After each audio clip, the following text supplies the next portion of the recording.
안녕하세요. 이곳을 찾아온 청취자 여러분께 인사부터 먼저 올리도록 하겠습니다. 저는 지금 37살을 먹은 여자로 최근 몇 년간 저에게 일어난 정말 악재가 틀림없다고 생각되는 일에 대해 이야기를 풀어보고자 이곳을 찾아오게 되었습니다. 제 친구가 엄청 즐겨 듣는데 만약 제 사연이 뽑히게 된다면 제 친구가 듣고 깜짝 놀라지 않을까 싶기도 합니다. 저는 세상의 다양한 사람들을 존중하고 또 모든 사람들은 평등하다는 마음으로 한평생을 살아왔지만 요즘 들어서는 조금 다른 생각을 가지게 되었습니다. 남에게 피해를 주지 않고 스스로를 보호할 수 있는 사람들이야말로 존중과 평등을 지지받을 수 있는 사람이라고 생각하게 되었습니다. 모든 사람들에서 일부의 사람들로 바뀌게 된 것에 가장 큰 일조를 한 사람들, 그리고 사건들에 대한 이야기를 지금부터 차근차근 풀어보도록 하겠습니다. 모쪼록 끝까지 들어주시고 저의 가치관이 왜 바뀌게 되었는지를 생각해 주셨으면 좋겠습니다. 물론 이 사연을 들으시는 분들에게는 어떻게 저런 일들이 생길 수 있지? 라고 느끼실지 모르겠지만 저도 저에게 이런 일이 벌어질 거라곤 생각도 못했습니다. 그러니까 청취자 여러분들 주위에서도 충분히 일어날 수 있는 일들이고 이미 포진되어 있는 상태일 수도 있으니 오늘부터 의심의 눈초리로 살펴보시기 바라겠습니다. 저는 야구를 정말 좋아하는 여자랍니다. 한국 야구는 리그 자체도 크고 전국 각지의 구단이 하나씩 자리 잡고 있기 때문에 응원을 하는 맛도 상당합니다. 20살 때 처음으로 동네 오빠들을 따라서 야구를 보러 갔다가 그 압도적인 응원과 매 순간순간 뒤집어지는 스코어에 푹 빠져 정말 야구에 미쳐있구나 할 정도로 살았습니다. 야구를 처음 본 이후에 완전히 매료되어서 야구장을 집처럼 드나들기 시작했는데 그 당시에는 대학생이기도 했고 용돈 자체도 빤해서 매번 가는 게 부담스러웠습니다. 돈이 있어야 티켓을 사서 보러 갈 수 있지 않겠습니까? 그러다 보니 용돈을 모아서 즐길 수 있을 때나 한 번씩 다녀오곤 했고 평소에는 TV로 시청을 했습니다. 야구장에 한 번 가면 맥주도 사서 마셔야 했고 치킨도 시켜 먹어야 하고 돈이 생각보다 꽤 깨지게 되거든요. 대학을 졸업하고 취직을 한 이후 20대 후반쯤 되었을 때는 저도 여유가 생긴 편이라 야구를 더 자주 보러 다닐 수 있게 되었습니다. 제가 취업이 잘 된 편이라 대기업 디자인팀에서 일을 할 수 있었는데 미대를 졸업한 사람치고는 아웃풋이 상당히 좋은 축에 속했습니다. 대기업 지명 광고의 대부분이 제 손을 거쳐서 탄생했다고 말을 할 수 있을 정도로 열심히 일을 했고 자부심을 가지고 살았습니다. 하지만 대기업 특성상 일이 쉬지 않고 끝내기 무섭게 밀리듯 들어오고 야근을 밥 먹듯이 해야만 했습니다. 처음에는 야근 수당도 챙겨주고 프로젝트가 성공하면 성과급이 어마어마하게 들어왔기 때문에 체력을 엄청나게 소모하면서 일을 했습니다. 젊었을 때야 며칠 잠을 제대로 자지 못하고 일을 해도 몸이 괜찮았는데 몇 년 반복이 되다 보니까 몸이 정말 축나는 게 느껴질 정도로 힘이 들었습니다. 몸만 힘들면 운동이라도 해서 버티겠는데 정신적으로도 스트레스를 너무 많이 받고 사람이 피폐해진다는 게 느껴지더라고요. 상사의 잔소리부터 시작해서 윗선에서 이 폰트가 마음에 안 든다, 이 색 배치가 별로다 하면서 트집을 잡아대니 전공도 하지 않은 사람이 뭘 아냐고 따져묻고 싶은 수준까지 가더라고요. 퇴사를 할까 말까 고민하던 도중 퇴사를 결정짓게 만든 사건이 발생하게 되었는데요. 제 원칙이자 주의가 사내 연애는 죽어도 하지 않는다거든요. 사내 연애를 하면 결혼까지 꼭 가야 한다는 압박감이 있기도 했고 어쨌든 많은 사람이 제 연애를 알게 된다는 건데 그게 부담스럽고 정말 싫었어요.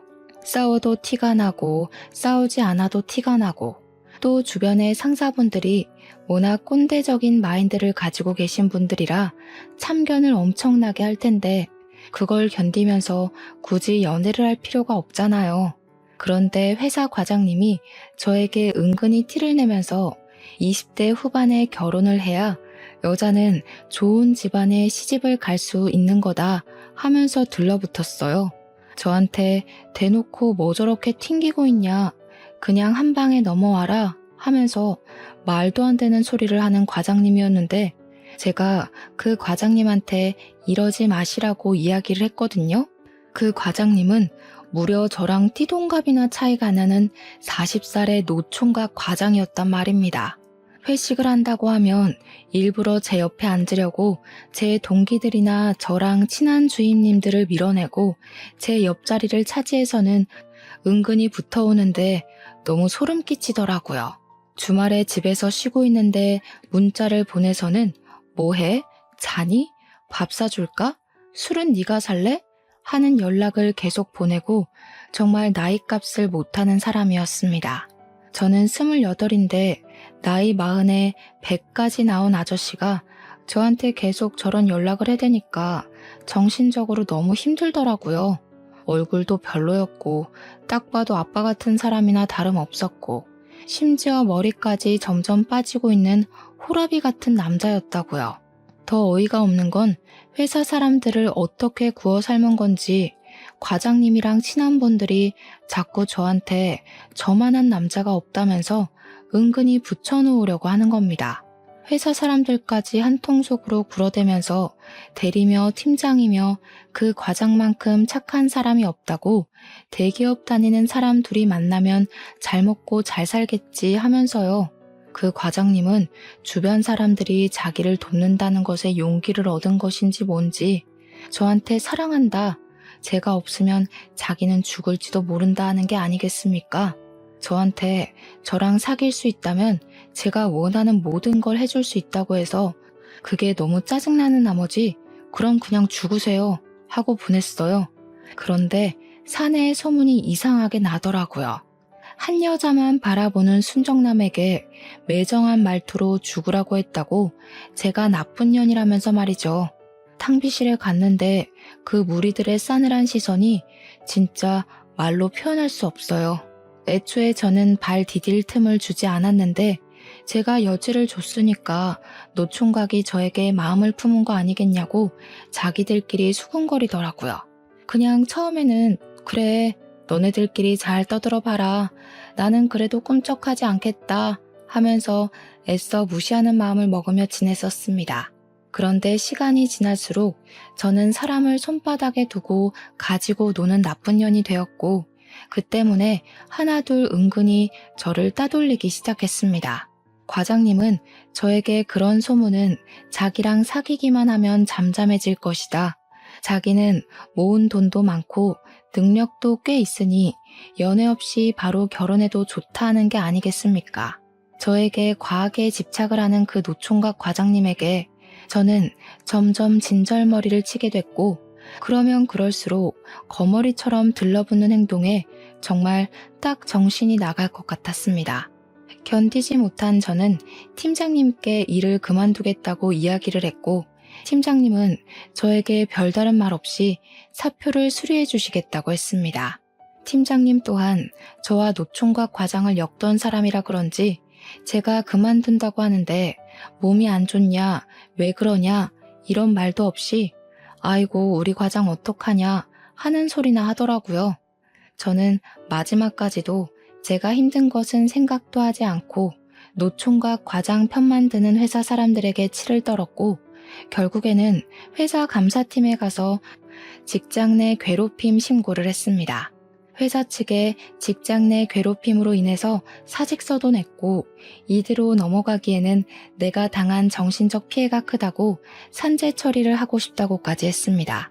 처음에는 알아보겠습니다 정도였던 감사팀에서도 제가 고용노동부와 신고센터에 신고를 하겠다, 인터넷에 올리겠다고 하니 일 처리를 빠르게 하더라고요.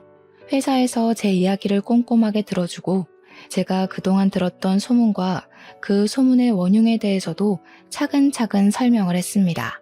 저는 퇴직을 했고 그 이후 노총각 과장은 지방으로 좌천이 됐다고 하네요. 그리고 저와 과장 사이에서 저울질을 하며 과장을 도왔던 사람들 모두 직장 내 괴롭힘이 인정되었습니다. 다들 3개월씩 감봉을 당했고 회사 게시판에는 그들이 저를 괴롭혔던 내용들이 숨김없이 전부 실명을 포함해서 기재되어 올라가게 되었습니다. 그 일로 쪽팔리다며 그 좋다는 대기업을 그만둔 사람도 있다고 하니 결과적으로는 잘된 일이라고 생각합니다.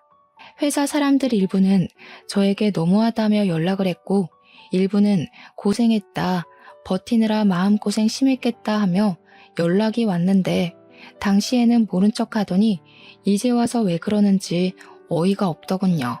저는 회사와 관련된 모든 사람의 연락처를 차단하는 것으로 마무리 지었습니다. 저는 그동안 회사에서 받았던 스트레스를 풀기 위해서 퇴직한 기념으로 야구를 보러 다니기로 결심을 했습니다. 제가 퇴사를 한 시점이 야구의 개막 시점이기도 해서 타이밍이 아주 나이스하다고 생각을 하고 야구 티켓들을 알아보기 시작했는데 제가 퇴직금을 받지 않았겠습니까? 정신적인 스트레스도 풀 겸 쉼없이 달려온 인생이니 1년 정도는 쉬어야지 하고 마음을 먹었기 때문에 아주 큰 마음을 먹고 엄청 비싼 시즌권을 구매하게 되었습니다.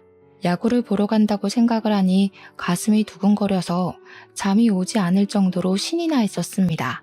저는 회사 생활을 잘한 덕분인지 저희 회사 하청업체 사장님들에게서 간간히 외주 제작으로 지명 광고를 부탁하는 일들이 들어오기 시작했습니다. 평일에는 야구가 오후 시간대에 시작을 했기 때문에 아침에 일어나서 야구 시간이 다가오기 전까지는 외주 일을 하면서 용돈벌이를 하기 시작했습니다. 스스로 재택근무에 퇴근 시간을 정해놓고 일이 끝나면 바로 야구를 보러 가기 위해 야구장으로 달려갔습니다. 제가 혼자 가서 맥주도 마시고 안주거리도 하고 하면서 응원을 했는데 저는 워낙 성격이 혼자서도 잘하는 성격이라 그런지 전혀 위화감 없이 잘 다녔어요. 그러다 보니 자주 야구를 보러 오시는 분들이 저에게 말을 걸기도 하고 같이 응원을 하기도 하면서 친구들도 꽤 사귀게 되었고요. 시즌권이라는 게 구매를 하게 되면 지정 자리를 얻게 되는데 제 옆에 우연히도 저처럼 혼자 야구를 즐기는 남자분이 한 분 있었습니다. 저랑 성향이 비슷한 건지 혼자 와서 맥주와 안주를 챙겨서는 주야장천 야구만 보는데 이거저거 물어보는 말도 없고 서로 할 거 딱 하니까 편하고 좋더라고요. 나중에 친해진 사람들은 저에게 혹시 그 남자분이랑 커플인 거냐고 둘이 어쩜 말없이 야구만 보냐고 물어보는 사람들도 있었습니다. 커플은 무슨 개뿔 커플이겠냐고 웃으면서 대꾸를 하고 야구에 집중하기를 한 3달쯤 됐을까요?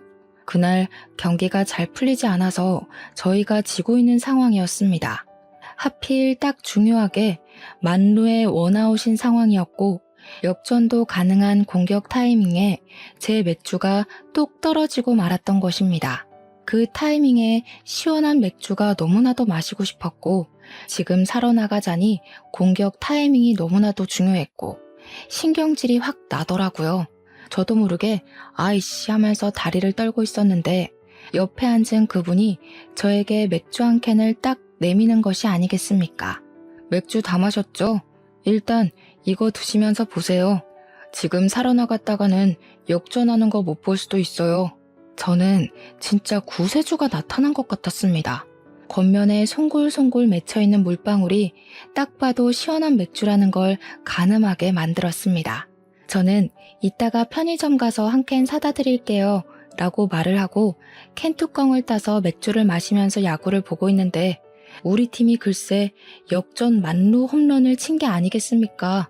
진짜 악소리가 절로 나는 기쁨에 옆자리에 앉은 그분과 어깨동무를 하며 응원가를 부르며 뛰기도 하고 좋다고 소리도 지르고 그랬습니다. 그 이후에 공수 교대를 하자마자 헐레벌떡 편의점으로 달려가서 맥주를 사다가 갚아드렸고 제가 과자 사온 걸 나눠 먹으면서 같이 야구를 보기 시작했습니다. 제가 흥분이 가시질 않아서 기쁜 마음에 또 언제 오냐고 시즌권 산 거 맞냐고 물어보니까 자기도 내일 또 올 거라고 내일 보자고 하더라고요. 저는 취미가 맞는 친구가 생긴 것 같아서 너무나도 즐거웠고, 같이 야구를 보는 내내 선수들에 대한 이야기도 하고 팀 이야기도 나눴습니다.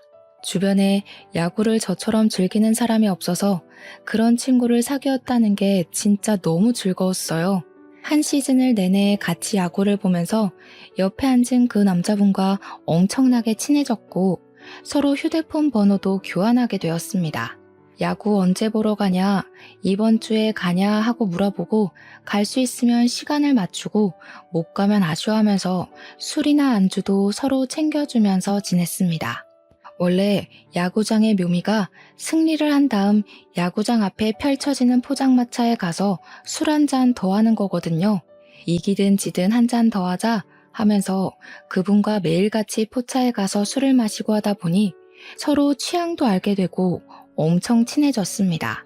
어느 날은 저에게 무슨 일을 하냐고 물어보길래 저는 그냥 대기업 디자인팀에서 근무를 하다가 스트레스를 견디지 못하고 때려치운 뒤 지금은 외주 일을 간간히 받아서 하고 있다고 말했습니다. 그러니까 저를 향해서 엄지손가락을 치켜 세우더니 능력자가 자기 눈앞에 있다고 너스레를 떨더라고요. 능력자라고 하기엔 볼품없는 몸이라고 했더니 집에서 근무를 하면서 야구를 다 볼 수 있을 정도로 여유를 가질 수 있다는 거 아니냐고 하더라고요. 듣고 보니 맞는 말이긴 했어요. 재택근무하면서 제 루틴은 제가 짜서 움직이는 거고 야구 보고 싶을 땐 언제든지 야구를 볼 수 있는 몸이었으니까요. 그냥 고개를 끄덕이면서 그런 셈이긴 하다고 대신 대기업에 근무를 할 때 반 정도밖에 수입이 되지 않는다고 이야기를 했습니다. 그러니 저에게 출퇴근을 하지 않으니 교통비도 빠질 것이고 재택근무니까 옷차림 신경 안 써도 되니까 절약되는 것도 꽤 있을 것 같다고 했습니다. 야구를 보러 나올 때 말고는 아예 집 밖으로 나가는 일이 없다고 하니 막 웃더라고요. 제가 겉보기에는 집에서 빈둥빈둥할 것 같아 보이진 않았다면서요. 그렇게 얘기하면서 알게 된 것은 남자의 이름은 민우였고 저보다 2살이 어린 연하남이라는 것이었습니다. 취업이 빨리 된 덕분에 꽤 알아주는 유명한 타이어 회사에 재직 중이었는데 야구를 너무 좋아해서 어떻게든 일을 끝내고 야구장으로 바로 퇴근한다고 하더라고요. 저한테 좋아하는 야구 선수가 누구냐, 어떤 모습이 좋냐 물어보는데 제가 일부러 놀려먹으려고 야구 선수의 허벅지가 좋다고 이야기를 했거든요. 당황할 줄 알았는데 눈을 반짝이더니 남자의 생명 아니겠냐고 엉덩이부터 내려오는 라인이 기가 막힌다고 자기가 더 신나서 이야기를 하더라고요. 좀 특이한 애구나 싶었는데 저한테 이런 것까지 잘 맞는다고 좋아하길래 일부러 나한테서 관심을 사려고 그런 말을 했다고 생각했습니다. 술을 자주 마시다 보니 자연스럽게 회사 노총각 과장에게 당해서 일을 그만두게 된 이야기도 하게 되었고 같이 분노를 해줘서 기분이 좋았습니다. 자연스럽게 저희는 한 시즌을 같이 야구를 보게 되었고 비슷한 취미에 취향이 겹쳐지니 자연스럽게 연애를 하고 데이트를 하게 되었습니다. 다음 시즌에도 더할 나위 없이 즐거운 야구를 즐기자고 약속을 했고 야구 시즌이 끝나도 저희는 계속 일주일에 한두 번씩 만나며 예쁜 사랑을 나누고 있었습니다. 생각보다 숙맥인지 저와 스킨십을 많이 하지는 않았지만 저는 그게 연하의 풋풋함이라고 생각하면서 오히려 좋게 보게 됐어요. 저는 프리랜서로 자리를 잡게 되면서 일이 많이 늘어 자유시간이 조금 줄어들게 되었지만 직장에 다니는 민우 씨와는 시간이 잘 맞아떨어졌습니다. 다음 시즌에도 약속을 했던 것처럼 야구를 보러 다니면서 연애를 잘했고 서로 잘 챙겨주면서 2년이라는 시간을 보낸 뒤 제 나이 31에 결혼을 약속했습니다. 결혼을 약속했으니 당연히 시댁에 인사를 드리러 갔는데 시모 반응이 의외였습니다. 저를 보자마자 눈을 동그랗게 뜨면서 여자친구라고? 정말? 하면서 민우 씨에게 되묻는데 민우 씨 얼굴도 약간 붉어져서는 끄덕이더라고요. 의외의 모습이 있네 하고 귀엽다고 생각한 것도 잠시 시모 될 사람이 저에게 하는 일이 무엇이냐고 물어보았고 저는 제 일에 대해 열정적으로 설명을 했습니다. 하지만 옛날 사람이라서 그런 건지 프리랜서라는 개념 자체를 잘 이해하지 못하시더라고요. 우리 아들은 유명한 타이어 회사에 다니고 있는데 너는 집에서 논다는 거 아니냐? 아니에요, 엄마. 엄마가 몰라서 그렇지 프리랜서로 일을 해도 웬만한 중소기업 다니는 사람보다는 많이 벌어요. 아니, 암만 그래도 떡하니 직장명이 붙은 회사에 다니면서 일을 해야지. 프리랜서라는 게 일이 끊기면 아무것도 없는 백수나 다름없는 거 아니야? 나는 걱정이다. 너네가 결혼하고 나서 어떻게 될지 아무것도 모르는데 직장이라도 튼실해야지. 민우 씨는 계속해서 시모에게 제 편을 들어주었고 그게 불편했는지 어느 순간부터 시모가 입을 꾹 다물더라고요. 물론 민우 씨가 대신 변명을 해주니 저는 아예 입을 열 타이밍도 없어서 편하긴 했지만 시모가 우리 아들을 구워 삶아 먹은 여자 보듯이 보니까 좀 불편하긴 했습니다. 다들 입을 다물었으니 정적이 흐르는 와중에도 끝까지 시모는 표정으로 저에게 마음에 안 든다는 기색을 보였어요. 그 분위기에서 시부가 뜬금없이 한마디를 하셨는데 그 말로 인해서 분위기는 더 험악해졌습니다. 집에서 평생을 놀고 먹기만 한 옆에 내가 알긴 뭘 알겠어. 요즘은 저렇게 자기 전공 살려서 편하게 눈치 안 보고 일하는 게 제일 좋은 거지. 실적 압박도 없고 상사 잔소리도 없고 집에서 편하게 일하는데 얼마나 좋아. 그런데 집에서 평생 놀고 먹기만 한 여팻네라는 말이 시모의 발작 버튼이었는지 엄청 자존심 상해하면서 시부랑 부부싸움이 벌어지게 된 것입니다. 시모는 자기가 집에서 내내 내조를 하고 뒷바라지를 한 덕분에 우리 아들이 떡하니 회사에도 취직을 한 거 아니겠냐고 그게 다 자기 공로라고 이야기를 했습니다. 근데 그 말의 뉘앙스가 마치 우리 부모님은 제 뒷바라지를 하지 않아서 제가 프리랜서로 일을 하고 있다는 식으로 말하는 것 같았습니다. 저도 우리 집에서는 엄청나게 귀한 딸인데 왜 이런 취급을 받아야 하는지 어이가 없었죠 뭐. 시부와 남편의 적극적인 지지로 결국 저와 남편은 결혼을 하게 되었고 저희의 마음을 담아 웨딩 사진도 야구 유니폼을 입고 찍었습니다. 신혼여행도 잘 다녀오고 신혼집에 입성을 하자 결혼을 했다는 게 정말 실감이 나더라고요. 올해도 즐겁게 잘 지내보자고 남편과 손을 맞잡고 이야기를 했지만 저희는 야구 시즌권을 구매할 수 있는 상황이 되지 못했습니다. 제가 갑자기 일이 엄청나게 늘어나게 되어서 야구장은커녕 집에서 TV로 중계를 볼 시간조차 생기지 않았기 때문이었습니다. 거기다가 남편이 갑자기 지방에 있는 본사로 발령이 나면서 저희는 신혼을 시작하자마자 주말 부부로 생활을 하게 되었습니다. 지방 대도시가 본사인 회사라 남편은 승진을 해서 본사 발령을 가게 된 것이긴 하지만 신혼인데 주말에만 만날 수 있다는 게 너무 슬펐습니다. 물론 제가 프리랜서였기에 무리를 하면 따라갈 수 있는 상황이긴 했지만 외주 제작을 하던 일들이 전부 미팅을 해야 하는 일이라서 갈 수가 없었습니다. 일을 조금 줄이거나 무조건 서면으로 일을 받으면 가능하긴 했지만 하던 일까지는 마무리를 해야 따라갈 수 있었죠. 그런데 남편이 원래 본사에서 기숙사를 구해주기로 했었단 말이죠. 결혼을 했으니까 부부가 같이 살 수 있는 소형 아파트를 해주기로 했었습니다. 하지만 그게 회사의 사정으로 무산이 되게 되면서 2인 1실을 사용하는 기숙사에 들어가게 되어 제가 따라가기가 어려워지게 되었습니다.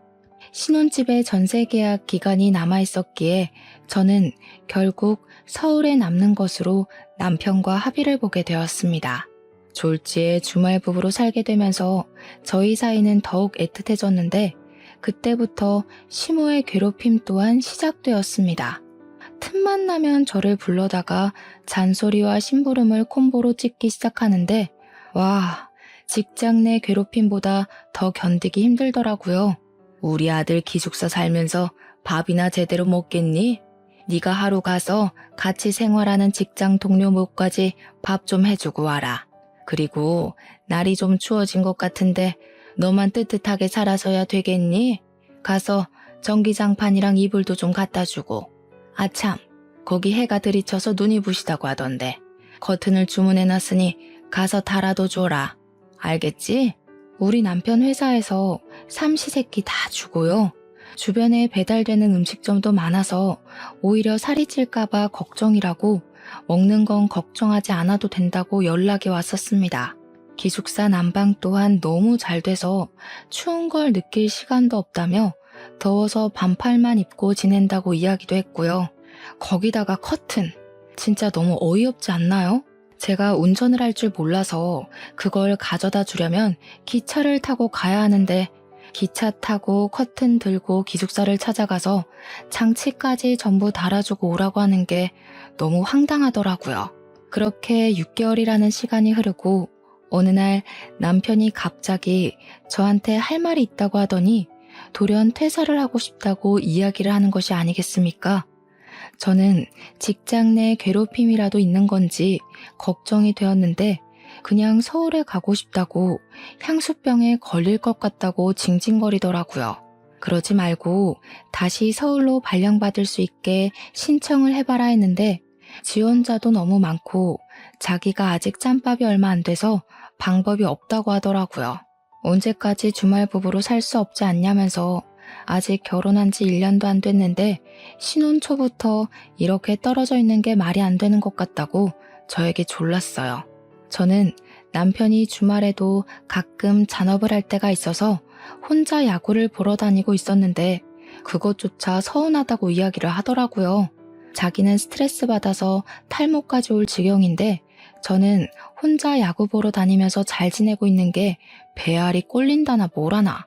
그러면서 자기가 어릴 때부터 하고 싶었던 일이 있었다고 퇴사를 하고 그 일을 하고 싶다고 했습니다. 어디 한번 말이나 들어보자 해서 무슨 꿈이 있었냐고 했더니 수의사가 되고 싶다는 게 아니겠습니까? 멀쩡히 회사 다니다가 갑자기 수의사라고 하니까 제가 벙찌게 됐죠. 너무 황당한 소리를 장황하게 늘어놓길래 제가 한 소리를 했습니다. 멀쩡히 잘 다니던 타이어 회사를 그만두고 지금 수의사가 되겠다고 하는 게 말이 되는 소리야? 우리 결혼도 했는데 현실을 봐야지. 그리고 당신이 수의대학을 나온 것도 아니고 갑자기 수의사를 어떻게 할 건데? 그러니까 뭐 대학을 다시 가고 어쩌고 하길래 말도 안 되는 소리 하지 말고 일이나 열심히 하라고 전화를 끊었더니 남편이 시모에게 전화를 해서 징징거렸나 봅니다. 시모가 저한테 수의사도 의사 아니냐면서 짱짱한 직업을 가지겠다는데 왜 말리냐고 우리 아들 공부 잘했다고 편을 들더라고요. 제가 수의사랑 의사는 다른 거 아니냐? 지금 시작하면 뭐 나이 40에 동물병원 차릴 거냐? 그때까지는 뭘 먹고 사냐면서 제가 막 따졌어요. 그러니까 동물을 살리는데 의사랑 똑같은 거라고 남편이 하고 싶어 하는데 뒷바라지 해주겠다는 말도 안 하고 꿈부터 포기하라고 하는 게 너무 이기적이래요. 이제 와서 이기적으로 굴고 있는 게 누군데 적반하장으로 그런 소리를 하는 건지. 어머님, 결혼까지 한 마당에 저희 가족 계획도 세워야 하지 않겠어요? 애는 언제 가시냐고요. 지금 공부하기는 너무 늦은 것 같아요. 남편도 벌써 30인데 지금 수능 보고 한 번에 붙을 거라는 보장도 없고요. 예, 남자 나이 30이면 짱짱한 나이지. 말이 어찌나 안 통하던지 자기들끼리 아주 짝짝꿍이 맞은 건지 답은 정해놨으니까 저는 그냥 알겠습니다만 하래요. 예전에 호랑이 담배 피우던 시절부터 남자가 하는 일에 여자가 간섭을 많이 하면 일을 그르치는 거야. 너는 우리 아들 내조할 생각이나 하고 있어. 그리고 너 결혼할 때 뭐라 그랬니? 너도 돈 번다며? 중소기업 다니는 애들보다 많이 번다고 떵떵거려 놓고 우리 아들 공부 하나 못 시키니? 자고로 남자가 잘 돼야 집안이 서는 거다. 괜히 남자한테 집안의 대들보다 기둥이다 하겠어? 말이 안 통하는 시무는 그렇다 치고 시부까지도 원래 남편이 공부를 잘하던 놈이긴 했다면서 한번 믿고 지켜봐 주라고 하더라고요. 취업은 또 하면 되는 거라고 쉽게 말을 하는데 솔직히 요즘 취업이 하늘의 별 따는 것만큼이나 어려운 거잖아요. 결국 남편은 저에게 말도 없이 퇴사를 한 뒤 짐을 싸서 신혼집으로 돌아왔고 공부를 하겠다면서 독서실을 끊더라고요. 제가 야구 보러 간다고 나갈 때에도 자기는 공부한다고 집에서 공부만 하길래 마음 잡고 하나 보다 했는데 수능 성적이 아주 처참했습니다. 4등급, 5등급 천국이더라고요. 공부를 그리 열심히 하더니 도대체 뭘 한 건지, 어떻게 이런 성적이 나오는 주제에 수의대학을 가겠다고 나댄 건지 어이가 없었죠. 제가 황당해하니까 남편이 필사에 변명을 하는데 너무 오랜만에 공부를 한 거라서 머리가 굳은 것 같다고, 원래 자기 성적이 이렇게 처참하지는 않았다고 하대요. 1년을 더 공부하면 분명히 좋은 성적을 낼 수 있을 거라고 1년만 더 해보겠다고 하는데 제 머리가 지끈거려서 진짜 뒤로 넘어가고 싶었습니다. 근데도 시모는 우리 아들 잘할 수 있어. 엄마가 계속 응원할게. 하고 있는 겁니다. 도대체 미리미리 공부 좀 시켜놓지 왜 하필 저랑 결혼을 한 이후에 공부를 하겠다고 하는 건지 이해가 가지 않더라고요. 시모한테 제가 미리미리 공부 좀 시키지 그랬냐고, 수의대 가고 싶어 했으면 애초에 그쪽으로 대학을 입학했으면 되는 거 아니냐고 하니까 시모가 입을 삐죽하대요. 고3 때만 해도 수의사가 되고 싶다는 말이 없어서 경영학과를 간 것이라면서 우리 아들이 사업가 기질이 있다고 하는데 피식했죠.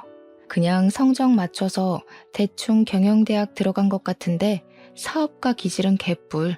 결국 남편은 재수를 했고 저는 1년 동안 외주일에 매달리며 생활비도 벌고 남편 공부도 시키고 문제집도 사주고 강의도 끊어주고 엄청 바빴어요.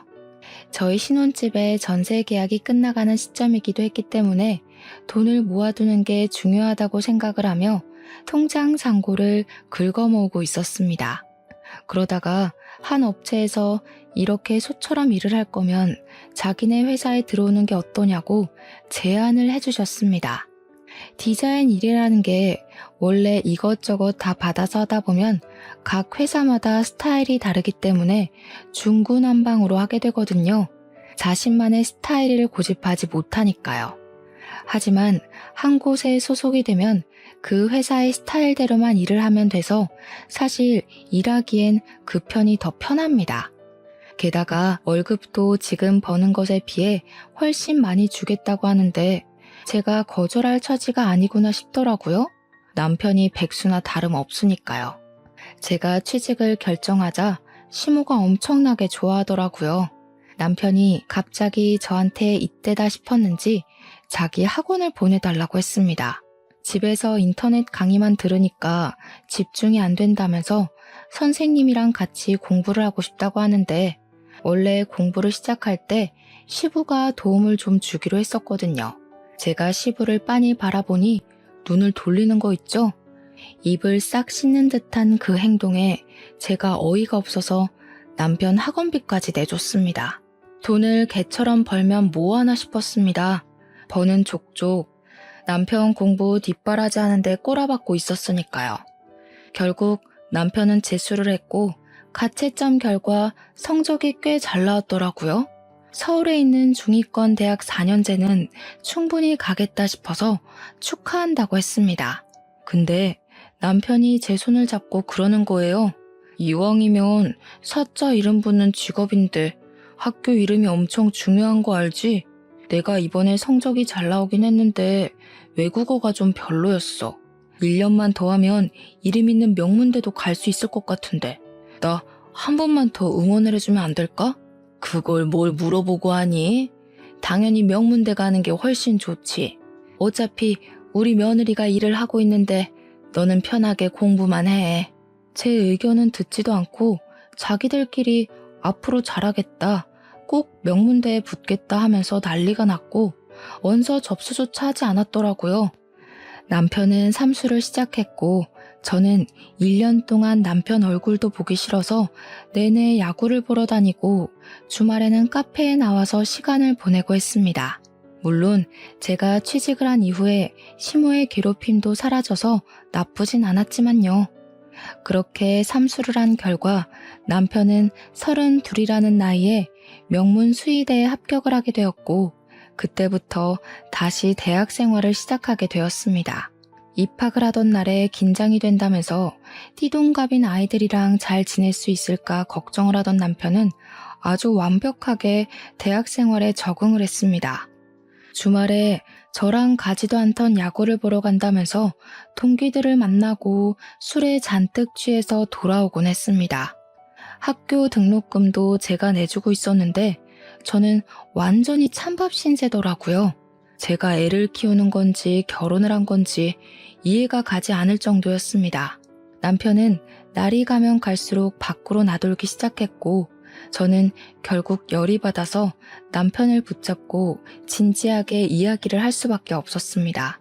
당신이 대학을 가서 다시 공부를 하고 꿈을 찾겠다고 한 거 나는 지지해. 그렇기 때문에 삼수를 하는 과정에서도 꿋꿋하게 뒷바라지를 한 거야. 그런데 지금 꼴이 이게 뭐야? 우리가 부부인 건지 내가 대학생이 된 아들을 하나 키우는 건지 정말 모르겠어. 맨날 술만 마시고 집에도 늦게 들어오고 동기들이랑 놀러 다니느라 바쁜 걸 보면 내 숨이 턱턱 막혀. 이대로는 나도 더 이상 못 견디겠으니까 우리 이혼하는 게 좋겠어. 제가 진지하게 이혼을 이야기하자 남편이 펄쩍 뛰면서 절대 안 된다고 저 없으면 못 산다고 난리를 치는 게 아니겠습니까? 저는 남편에게 나 없이도 잘 살고 있으면서 무슨 소리냐고 그냥 시댁에 가서 살라고 했더니 잘못했다고 싹싹 빌더라고요. 그 뒤로는 씨알이 먹힌 건지 술 먹는 것도 자제하고 저랑 시간을 더 보내려고 애를 쓰는 것처럼 보였습니다. 하지만 저와 함께 있는 시간에도 남편이 휴대폰에서 손을 놓지 못하고 누군가와 계속해서 연락을 하고 눈치를 보더라고요. 제가 수상한 마음에 누구랑 그렇게 연락을 하느라 휴대폰을 손에서 놓지 못하는 거냐고 했더니 대학 과제 때문에 그런 거라고 조별 과제를 해야 한다고 했습니다. 제가 힐끔 휴대폰을 곁눈질로 보니까 형 하면서 이야기를 하더라고요. 남자 동기랑 연락을 할 이유가 뭐가 있겠나 싶어서 과제를 한다고 생각을 했죠. 남편에게도 대학 생활이라는 게 있으니까 그냥 그러려니 하면서 지내려고 했어요. 저와 잘 지내려고 노력하는 모습을 보여줬으니까요. 남편은 예과 2년 과정을 마치고 4년을 더 수의학과에서 공부를 시작하게 되었습니다. 예과 2년이 끝나고 자퇴를 하는 애들도 꽤 있다며 남편은 서운해하더라고요. 저는 그런 남편을 보면서 남편 나이가 벌써 34살인데 4년 더 공부하고 나이 40에서야 수의사 되게 생겼다고 걱정이 좀 되었고요. 저는 제가 회사 생활을 하면서 벌어오는 돈으로 대책 없이 사는 남편에게 점점 지쳐가고 있었습니다. 그리고 제가 남편에게 아이를 가지자고 선언을 했죠. 제 나이가 36인데 더 늦으면 힘들 것 같다고 이야기를 하니까 남편이 그러는 거예요. 우리 아이 생각은 하지 말고 나중에 동물이나 키우면서 둘이 오순도순 살자고요.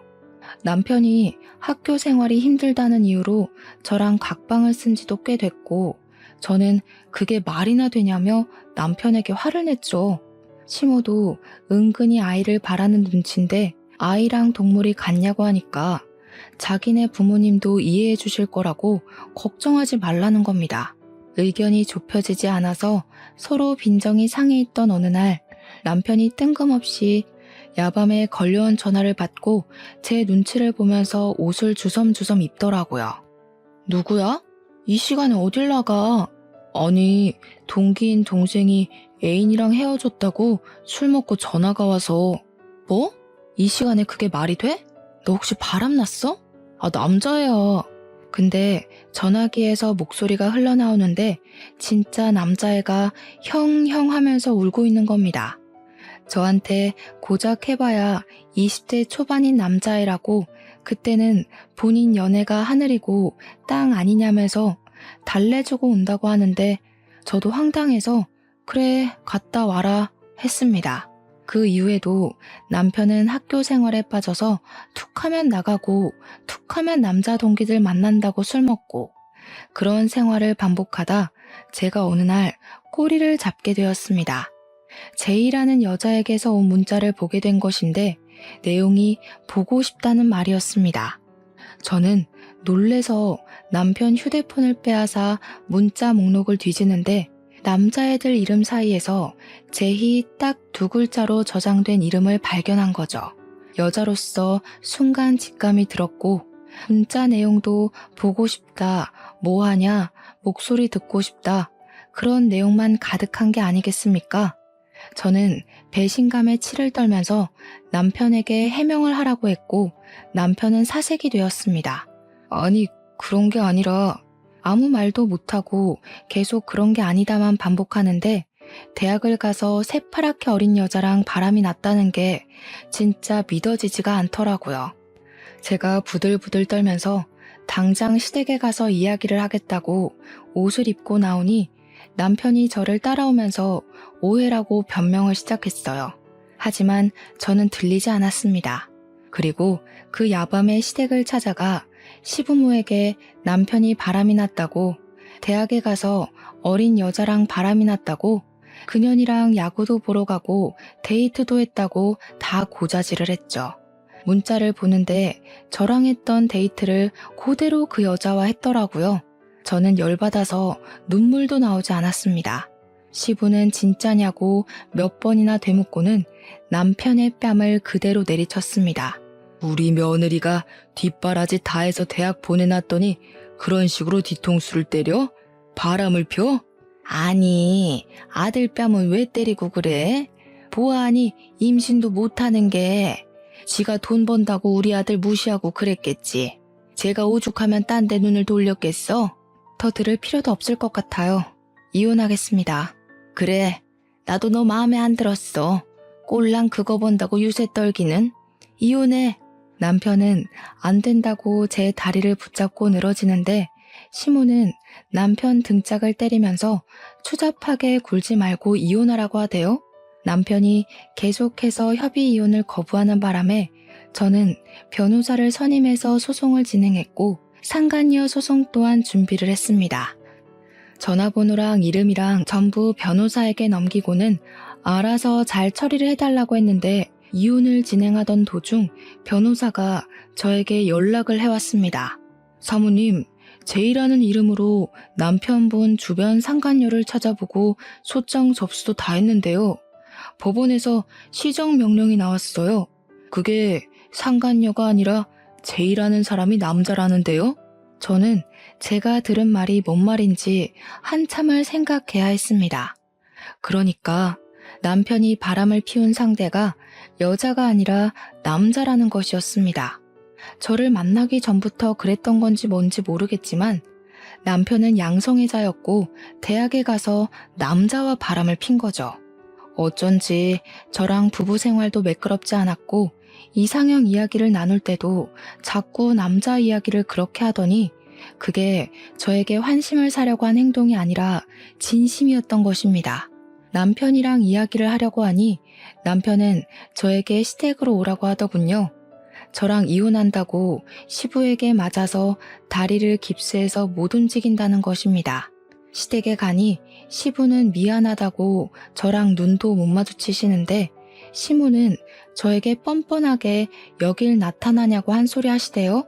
물어보고 싶은 것만 물어보고 갈 거예요. 당신이랑 바람난 그 상간녀, 상간녀가 아니라 상간남이더라. 제이가 여자가 아니라 남자래. 어떻게 양성애자인 걸 감쪽같이 속이고 남자랑 바람을 피워? 네가 사람이니? 그러니까 남편 얼굴이 창백해지고 시부는 눈알이 돌아가고 시모는 개거품을 무시더군요. 그게 무슨 소리냐고 물어보길래 저도 똑 부러지게 말씀드렸죠. 법원에서 상간녀 소송정보 시정명령이 내려왔더라고요. 주민번호 뒷자리가 2가 아닌 1로 시작해야 된다고요. 이 미친 정신병자 새끼가, 이 쓰레기 자식, 당장 내 집에서 나가! 시부가 바로 방에서 골프채를 들고 나오시는데 우리 시모는 남편을 붙잡고 우리 아들이 그럴 리가 없다고 막 소리를 치셨습니다. 도대체 누구 인생을 망치려고 나랑 결혼을 했어? 혼자 얌전히 살지. 혹시 나는 네가 남자들을 만나러 다니기 위한 방패막이었니? 그러니 남편이 아무 말도 못하고 울더라고요. 그래서 애도 갖기 싫다고 한 거야? 어쩐지 이상하다 싶었어. 아주 심각한 병에 걸려서 평생 고통받았으면 좋겠다. 그 말을 하고 뒤돌아 나오는데 시모가 저를 붙잡고는 매달리더라고요. 내가 우리 아들 정신병원에라도 보내서 멀쩡하게 만들 테니까 이혼하지 말고 그냥 살아줄 수 없겠니? 내가 잘못했다. 우리 재산도 다 넣어주고 네 눈앞에 나타나지 말라고 하면 안 나타날게. 제발 우리 아들 버리지 마라. 응? 시모는 아들이 남자를 좋아한다는 것을 받아들이지 못해서 그나마 저랑은 결혼까지 했으니 제가 옆에 붙어 있어 주길 원하는 눈치였습니다. 제가 정신 나갔어요? 위자료나 준비하세요. 재산 분할도요. 이혼은 당연히 저에게 유리한 조건으로 이루어졌고 요즘은 꽤 있는 사례라고 이렇게 이혼하는 사람들이 많다고 변호사가 알려주더군요. 위자료가 입금되자마자 저는 휴대폰 번호도 바꿔버렸습니다. 회사까지 찾아올까 무섭긴 했지만 이혼 서류 마무리되자마자 시댁에 한 번만 더 나를 찾아오면 아들이 양성애자인 거 소문내겠다고 하니 코빼기도 보이지 않더라고요.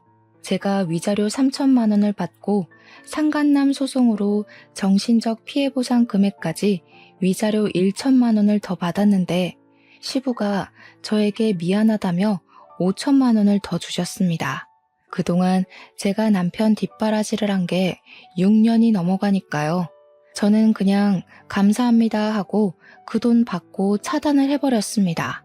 그 돈으로 저는 내년에 야구 시즌권이나 구매해서 보려고 해요. 이 돈을 다 쓰지 않으면 자꾸 전 남편에 대한 기억이 떠오를 것 같아 저를 위해 사치도 좀 해보려고 합니다. 저처럼 황당한 일로 이혼하신 분들이 많진 않겠지만 저와 같은 일을 겪고 계신 분이 있다면 당당하게 이혼하라고 전하고 싶네요.